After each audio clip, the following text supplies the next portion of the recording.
Hai guys, saya Abang Ash and welcome back to my channel. So, ada tak antara korang yang tengah nak cari foldable phone ataupun korang tengah nak cari tablet untuk kerja harian? Sebab kalau kita guna tablet kan, tablet tu dia lebih fleksibel kalau kita compare dengan laptop, betul tak? Tapi kalau korang rasa nak bawa tablet tu payah sangat, lepas tu nak guna phone dan tablet tu dalam satu device, hari ni kat tangan aku ni adalah sebuah foldable phone yang agak best, iaitu Phantom V Fold. Sebenarnya kat market tu memang tak banyak brand yang ada foldable phone. Sebab cuma brand yang ada teknologi yang tinggi je mampu buat phone yang jenis foldable. Jadi apa yang best dekat phone ni? Phone ini ada skrin AMOLED 7.8 inci yang sangat cantik. Ada kamera yang boleh support video recording sehingga 4K. Ada chipset flagship yang boleh setanding dengan Snapdragon 8 Gen 1. Dan yang bestnya, korang boleh gunakan phone ni sebagai tablet. Jadi lain kali korang dah tak perlu spend duit yang banyak untuk beli dua flagship device. Korang guna foldable phone ni aja, korang dah boleh guna phone dan tablet tu dalam satu device. So kat mana korang boleh dapatkan phone ni? Phone ni korang boleh dapatkan di Shopee, Lazada dan Supershop secara online. Dan kalau korang nak beli offline tu, korang pun boleh walk in di kedai Urban Republic yang berdekatan dengan area korang. So kalau korang yang berminat tu, nanti aku akan sharekan link dia dekat bawah description dan komen sana. So aku pun dah gunakan foldable phone ni dalam masa seminggu. So tanpa membuang masa, ini review saya tentang Phantom V Fold pada tahun 2023. Kalau dari segi rekaan, memang expected lah phone ni dia akan rasa tebal sikit. Tapi rekaan phone ni memang nampak solid dan rasa premium. Lepas tu kat cover belakang tu dia ada sikit rasa macam baju cotton. Jadi masa pegang phone ni memang rasa solid dan tak rasa licin. Kat sebelah kanan dia ada volume button, power button dan fingerprint scanner. Kat bawah pula dia ada SIM slot, speaker, USB-C dan satu mic. Lepas tu phone ni dia boleh support 2 nano SIM dan tak ada memory card slot. Kat sebelah kiri pula dia tak ada benda. Kat atas pula dia ada satu speaker dan second mic. Untuk bahagian skrin, phone ni didatangkan dengan dua skrin, iaitu skrin 6.42 inci Curve AMOLED untuk cover screen dan 7.85 inci untuk main screen. So untuk cover screen dia memang nampak cantik dan terang sebab phone ni dia ada screen refresh rate 120Hz dan brightness 1100 nits yang sesuai untuk kegunaan outdoor.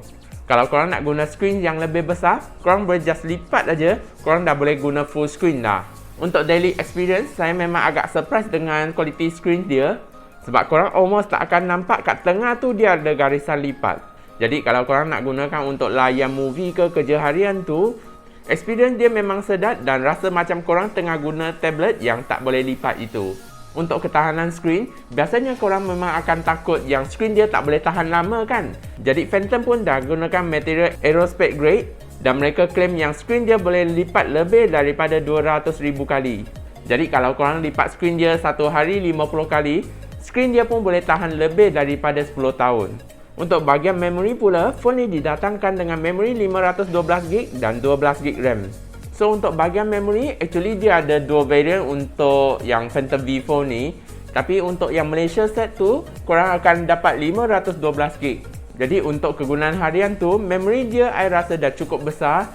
Cuma yang sayangnya korang tak boleh masuk memory card dekat foldable phone ni. Tapi korang still boleh transfer file korang guna OTG dan PC connection. Nak tambah RAM dia pun boleh juga, korang just pergi dekat setting. Lepas tu masuk dekat special function, memory fusion dan korang pun dah boleh set virtual RAM dia sehingga 9GB. Jadi korang pun dah boleh gunakan 21GB RAM ni untuk kerja-kerja multitasking yang lebih laju. Untuk bahagian bateri pula, phone ni didatangkan dengan bateri 5000 mAh dan fast charging sehingga 45W. So untuk bahagian bateri, saya agak impress dengan ketahanan bateri dia sebab walaupun phone ni dia ada refresh rate yang tinggi, tapi bateri dia still boleh tahan dalam satu hari kalau korang adalah hardcore user. Mungkin disebabkan phone ni didatangkan dengan chipset 4nm, jadi bateri dia akan drain lebih lambat kalau kita compare dengan chipset biasa. Untuk bahagian charging pula, charging dia still kira agak laju juga sebab korang boleh charge dari 0% sampai 100% dalam masa 50 minit aja. Jadi charging dia memang dah cukup laju kalau korang nak gunakan untuk kerja harian itu. Bergerak ke bahagian UI, phone ni didatangkan dengan iOS 13 Full based on Android 13. So untuk bahagian UI, Phantom kali ini dah kurangkan bloatware yang ada kat dalam tu. Jadi UI dia dah nampak lebih kemas dan foldable phone ni pun ada banyak feature-features yang best kalau korang nak gunakan untuk kerja multitasking. Kalau korang nak hantar gambar WhatsApp, korang pun boleh just drag and drop aja daripada galeri. Kalau korang tengah scroll social media ke nak buat kerja multitasking tu, korang pun boleh just drag daripada tengah untuk buat split screen.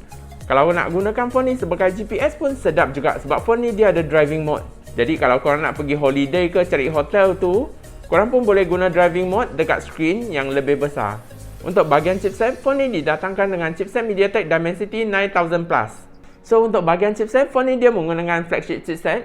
Jadi kalau kita compare dengan chipset Snapdragon kan, chipset ni dia lebih kurang sama dengan chipset Snapdragon 8 Gen 1 itu.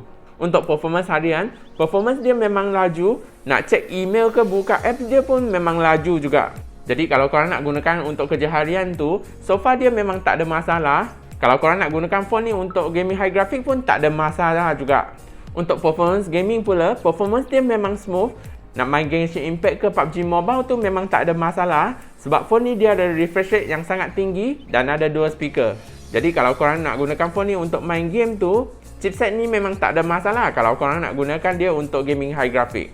Bergerak ke bahagian kamera, phone ni didatangkan dengan 50MP untuk main kamera, 50MP untuk telephoto, 13MP untuk ultra wide, 32MP untuk secondary front camera dan 16MP untuk main screen front camera. So untuk kualiti kamera, kamera dia memang nampak cantik dan terang. Lepas tu dynamic range dia pun agak baik juga. Jadi kalau korang nak ambil gambar untuk kerja harian ke, nak ambil gambar kenangan tu memang tak ada masalah. Kalau korang nak ambil gambar dekat tempat yang kurang cahaya pun okey juga. Sebab color dia still nampak terang dan detail dia pun agak cukup juga. Kalau korang nak ambil gambar selfie guna kamera belakang dia pun boleh juga. Sebab korang still boleh tengok gambar korang guna screen yang ada dekat depan itu. So sekarang kita tengah try rakaman Phantom V4 kamera depan dia, okay. So yang depan dia boleh support sampai 1080p 60 frame per second lah. Lepas tu stabilization dia pun agak baik lah. Okay, so inilah kualiti yang korang akan dapat. Yang ni pula untuk kamera belakang. Yang kamera belakang dia boleh support sampai 4K 60 frame per second lah. So korang boleh nampak yang kualiti dia memang cun gila lah. Okay, detail dia clear, color dia pun cantik juga. Okay. So overall berbaloi ke beli foldable phone ni? Actually bagi saya memang agak berbaloi juga sebab first, korang dah boleh gunakan phone ni sebagai tablet. Sebab biasanya kalau kita nak guna tablet kan, kita kena bawa dua device. Tapi sekarang korang bawa satu device saja, korang pun dah boleh gunakan device ni sebagai phone dan tablet dah. Yang kedua, korang dah boleh jimatkan banyak kos. Sebab kalau korang nak beli dua flagship device kan, biasanya harga satu device dah 3,000 sampai 4,000. Kalau tablet yang ada chipset flagship kan, biasanya harga dia pun lebih kurang 3,000 sampai 4,000. Jadi kalau korang beli dua flagship device tu, harga dia dah cecah dekat 7,000 sampai 8,000. Tapi kalau korang beli Phantom V4 ni, korang tak perlu spend sehingga 7 sampai 8,000. Yang ketiga, kualiti kamera dia memang cantik. Sebab biasanya kalau kita guna tablet untuk ambil gambar kan, biasanya gambar dia memang tak berapa cun. Tapi kalau korang guna Phantom V4 ni, rakaman dia baik dan korang pun boleh edit je terus guna foldable phone ni. Jadi korang dapat jimatkan lebih banyak masa untuk buat kerja editing dan multitasking dekat skrin yang lebih besar ini. So, apa pendapat korang? Adakah foldable phone ni best ke tidak? Sila komen kat bawah dan share sikit apa pendapat korang tentang foldable phone ni. So, kalau korang berminat untuk beli phone ni, korang pun dah boleh start pre-order daripada 5 hari bulan Mei sehingga 11 hari bulan Mei. Sebab kalau korang pre-order sekarang kan, korang akan dapat satu free gift smart foldable electric scooter yang berharga 899 seunit. So, kalau korang yang berminat tu, korang boleh pre-order secara online dan walk-in dekat kedai Urban Republic yang berdekatan dengan area korang. So, I rasa itu saja untuk video hari ni. Kalau suka video ni, jangan lupa tekan butang like, share, komen dan subscribe ya. Bye-bye and see you in the next video.